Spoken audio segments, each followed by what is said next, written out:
Hi, I'm Zing from Eastern Gardener, and today we're going to learn how to make seed bombs. Seed bombing is a really popular practice in America where guerrilla gardeners take these seed bombs and throw them into disused or abandoned plots of land so that flowers can grow.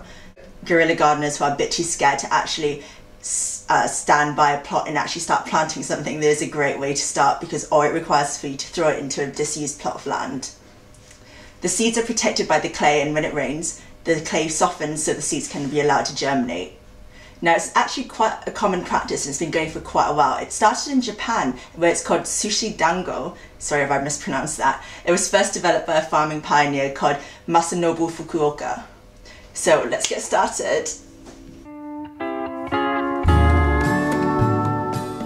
First of all, you need some air dry clay, which I've got from an art shop nearby. Then you need some local or native seeds. I've bought mine from a gardening shop, but it's most important that the plants that you're planting are going to be native to your local area, otherwise they could be crowding out local flora. Then you need some compost.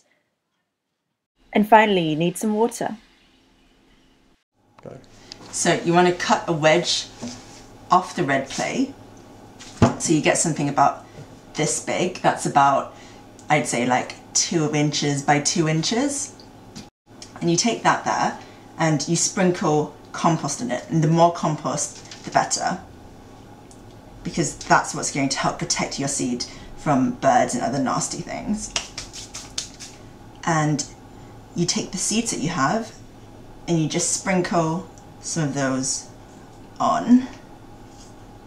So we're looking for about 5 parts clay to 1 part compost and about 1 part flower seeds.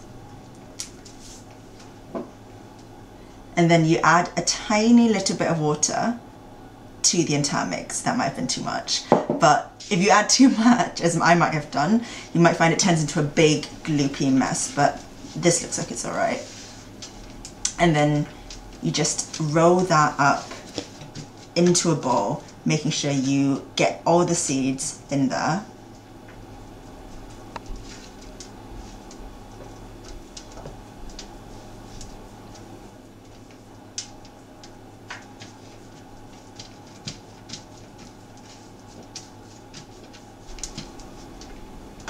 And you should end up with something a little bit like this.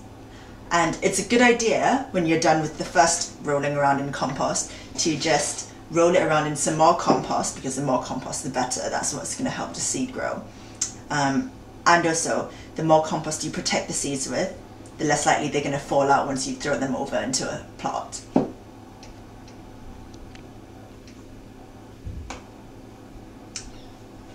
And that's what you end up with. So just leave it for a couple of hours, because the clay is air dry. It should dry into a hard ball like that, which you can then put into your pocket and keep with you on the go when you want to do some guerrilla gardening.